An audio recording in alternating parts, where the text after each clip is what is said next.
नमस्कार, आपका स्वागत है। मैं हूं आपके साथ सुप्रीत सचदेव। आइए शुरू करते हैं फटाफट खबरों का सिलसिला।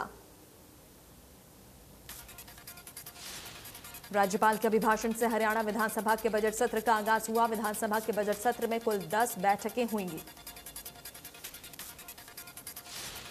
विधानसभा के बजट सत्र में 3, 4 और 7 मार्च को राज्यपाल के अभिभाषण पर चर्चा होगी। 7 मार्च को सीएम मनोहर लाल अभिभाषण पर देंगे जवाब।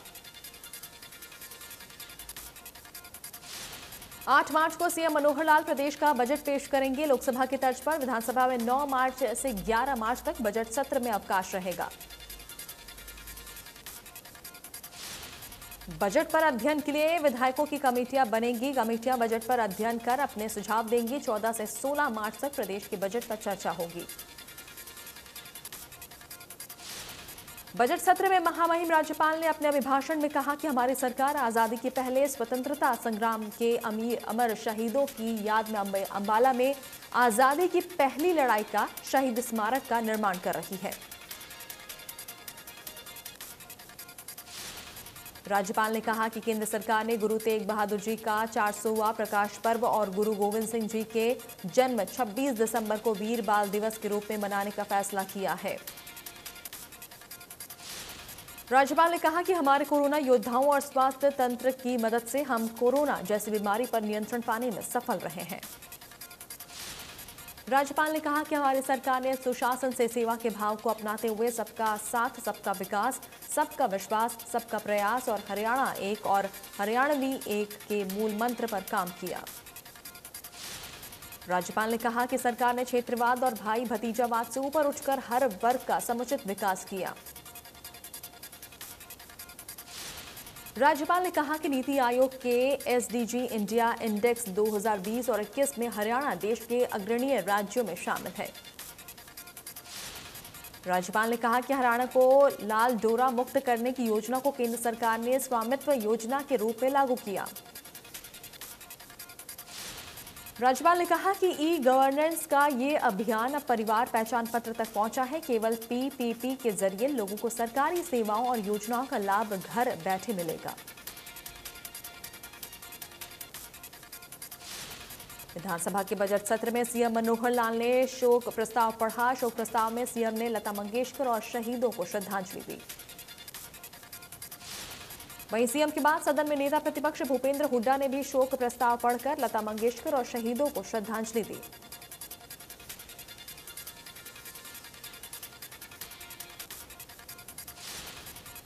सदन में विधायक निर्मल रानी को बेस्ट एमएलए का अवार्ड मिला। शॉल स्मृति चिन्ह के साथ 1 लाख रुपए का चेक दिया गया। निर्मल रानी गन्नौर से विधायक है।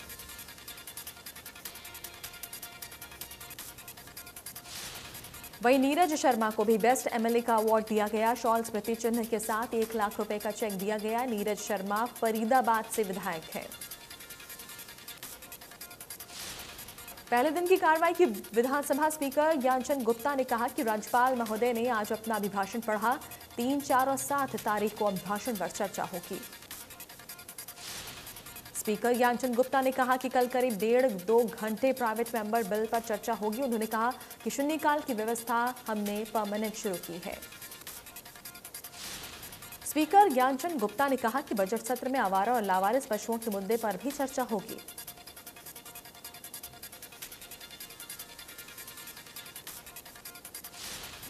खार्किव में रूस के हवाई हमले जारी हैं। इस बीच वहां रूसी पैराट्रूपर्स उतरे हैं जिन्होंने हॉस्पिटल को निशाना बनाया है।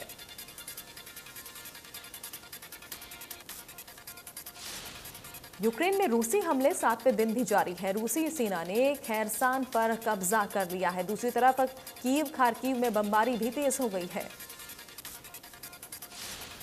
रूस की परमाणु सबमरीन ने युद्धाभ्यास शुरू कर दिया है, जहां कीव की तरफ 64 किलोमीटर रूस का बेड़ा बढ़ गया है। वायुसेना का C-17 ग्लोबमास्टर रोमानिया के लिए रवाना हो गया है। ग्लोबमास्टर ने गाजियाबाद के हिंडन एयरबेस से उड़ान भरी। आज देर शाम तक छात्रों को लाने की उम्मीद है। हिंडन एयरबेस से उड़ान भरने वाला भारतीय वायुसेना का C-17 विमान यूक्रेन में फंसे छात्रों के लिए टेंट, कंबल और अन्य मानवीय सहायता भी साथ लेकर रवाना हुआ है। रूस यूक्रेन जंग के बीच अमेरिकी राष्ट्रपति जो बाइडेन ने स्टेट ऑफ द यूनियन को संबोधित करते हुए रूस के खिलाफ हुंकार भरी। वहीं जो बाइडेन ने कहा कि हम रूस पर प्रतिबंध लगा रहे हैं, जिसने रूस के विमानों के लिए अपना एयर स्पेस बंद कर दिया है। यूक्रेन पर हमला कर रूस के राष्ट्रपति ने गलत कदम उठाया है। साथ ही जो बाइडेन ने कहा, हम रूस को मनमानी नहीं करने देंगे। साथ ही जो बाइडेन ने यूक्रेन को $1 बिलियन की मदद देने का ऐलान किया और यूक्रेन का हमेशा समर्थन करने का ऐलान किया। अमेरिकी राष्ट्रपति जो बाइडेन ने रूसी प्रेसिडेंट व्लादिमीर पुतिन को तानाशाह बताया। जो बाइडेन ने कहा, अमेरिका यूरोपियन संघ के साथ मिलकर काम कर रहा है। बाइडेन ने अपनी स्पीच में कहा कि इतिहास से हमने ये सीखा है कि जब तानाशाह को उनके आक्रमण की कीमत नहीं चुकानी पड़ती तो वे ज्यादा अराजकता फैलाते हैं। भारत सरकार ने बॉर्डर पर भारतीयों की वापसी में हो रही दिक्कतों को दूर करने के लिए 4 मंत्रियों को यूक्रेन के चारों तरफ पड़ोसी देशों में भेजा है। हरियाणा के भी करीब 700 छात्र यूक्रेन में फंसे हैं, जिनमें से करीब 90 छात्र वापस लौट चुके हैं। प्रदेश की यमुनानगर और नारायणगढ़ के भी 2 छात्र स्वदेश लौटे। वहीं नारायणगढ़ के हर्ष सैनी ने कहा कि 24 तारीख को सुबह 5 बजे के करीब बम धमाकों की आवाज से जगे तो पता चला कि युद्ध शुरू हो गया है, सब घबरा गए। वहीं निधि ने बताया कि हमने मालदोवा और रोमानिया बॉर्डर क्रॉस करके फ्लाइट पकड़ी, वहां हालत बेहद खराब है।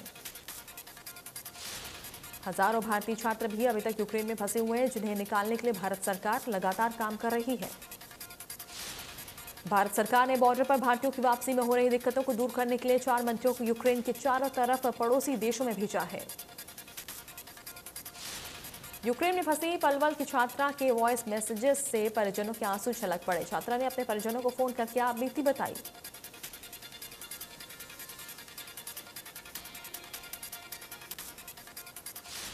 यूक्रेन और रूस के बीच छिड़ी जंग में हरियाणा के सैकड़ों छात्र फंसे हैं। इस दौरान हरियाणा सरकार ने राज्य स्तर का कंट्रोल रूम फरीदाबाद में बनाया है। इस कंट्रोल रूम में पूरे हरियाणा के अभिभावक अपने बच्चों से संबंधित जानकारी दे सकते हैं।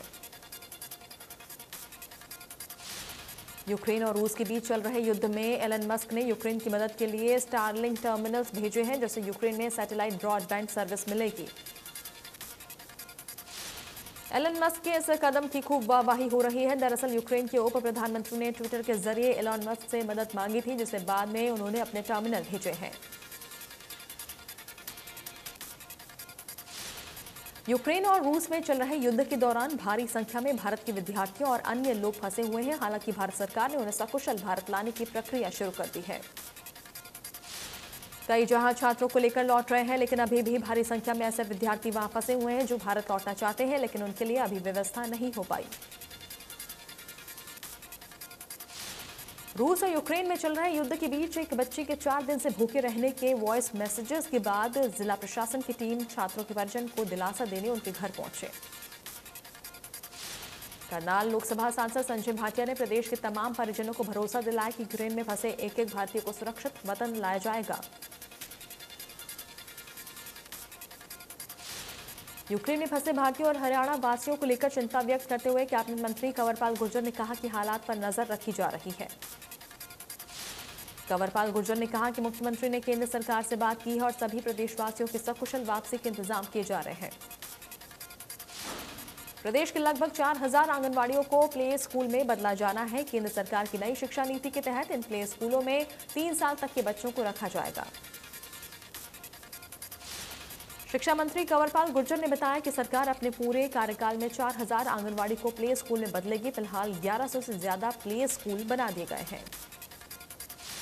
उन्होंने कहा कि आंगनवाड़ी वर्कर काफी पढ़े लिखे हैं, क्वालिफाइड हैं, वो 3 वर्ष तक के बच्चों को पढ़ाएंगे। केंद्र सरकार ने नई शिक्षा नीति 2030 तक लागू करने का फैसला लिया है।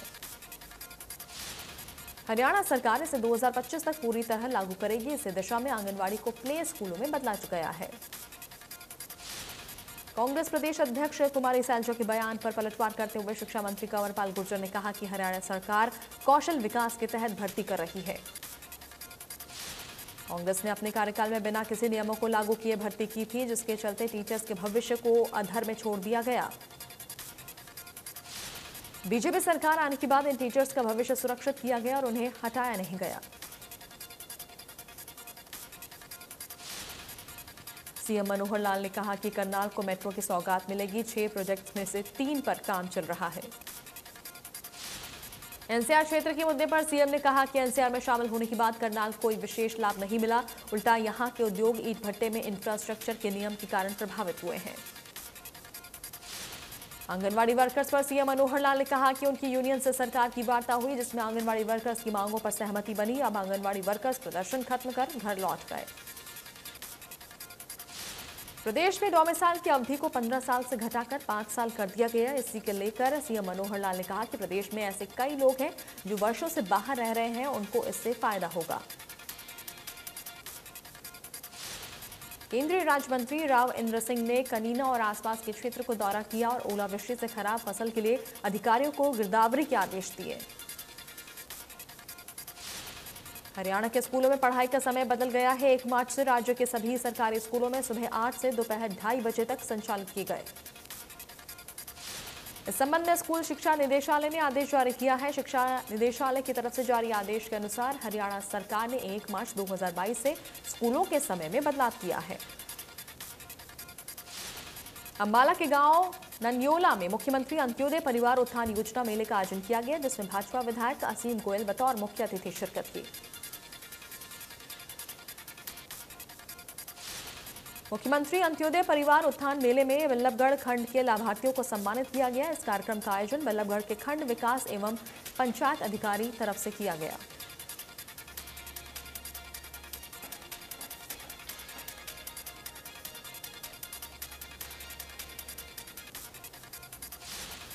फतेहाबाद में अपनी मांगों को लेकर किसानों ने लघु सचिवालय के गेट का घेराव किया। डीसी के नाम मिलने से खफा किसानों ने लघु सचिवालय के गेट पर ज्ञापन की प्रति चिपकाई।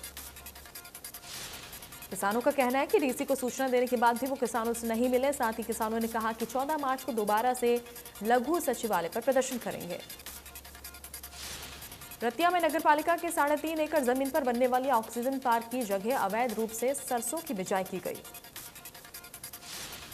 शहीद भगत सिंह नौजवान सभा के मामले का पर्दाफाश करने के बाद नगरपालिका अधिकारी हरकत में आए। आनन फानन में नगरपालिका के दर्जनों कर्मचारी मौके पर पहुंचे।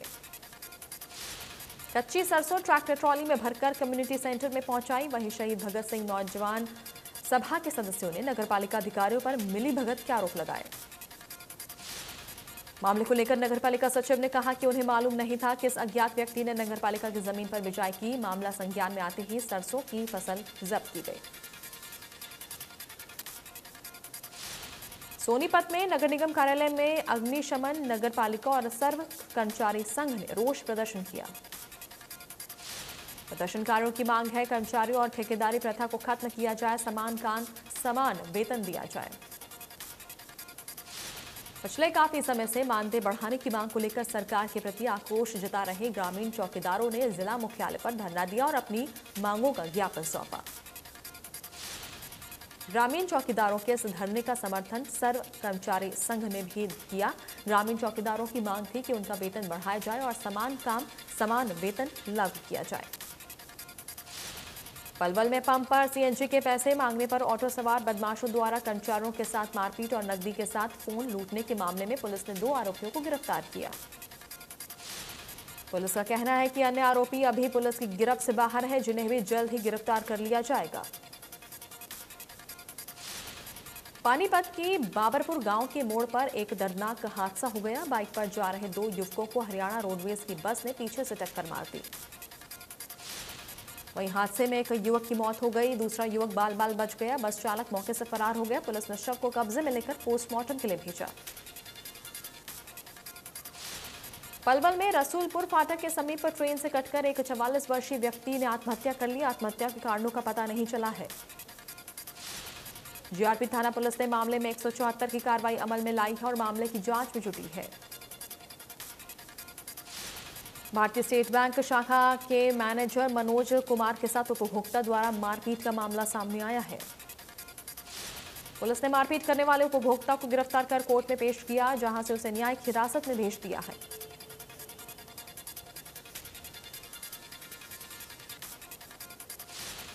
गुरुग्राम में दबंगों की दबंगई का मामला सामने आया, जहां कंस्ट्रक्शन कंपनी के मैनेजर डायरेक्टर के साथ मारपीट हुई। पूरी घटना सीसीटीवी में कैद हो गई। चरखी दादरी में कोहरा के चलते गांव रानीला के समीप तेज रफ्तार का कार और निजी स्कूल बस में सीधी टक्कर हो गई। गनीमत रही कि बस में सवार करीब 1 दर्जन बच्चे हादसे में बाल बाल बच गए।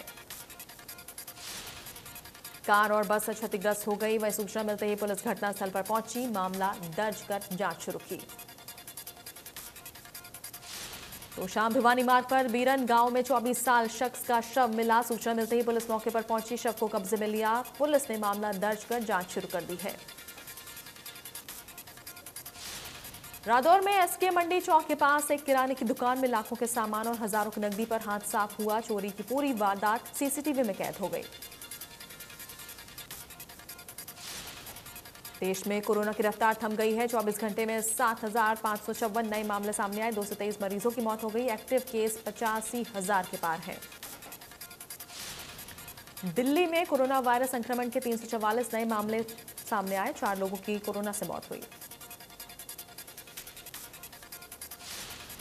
हरियाणा में कोरोना की रफ्तार पर ब्रेक। एक दिन में 273 नए मामले की पुष्टि हुई। एक मरीज ने दम तोड़ दिया। एक्टिव केस 1,700 के पार। आईसीसी महिला वर्ल्ड कप का आगाज 4 मार्च से न्यूजीलैंड में हो रहा है। पहला मुकाबला न्यूजीलैंड और वेस्टइंडीज के बीच खेला जाएगा।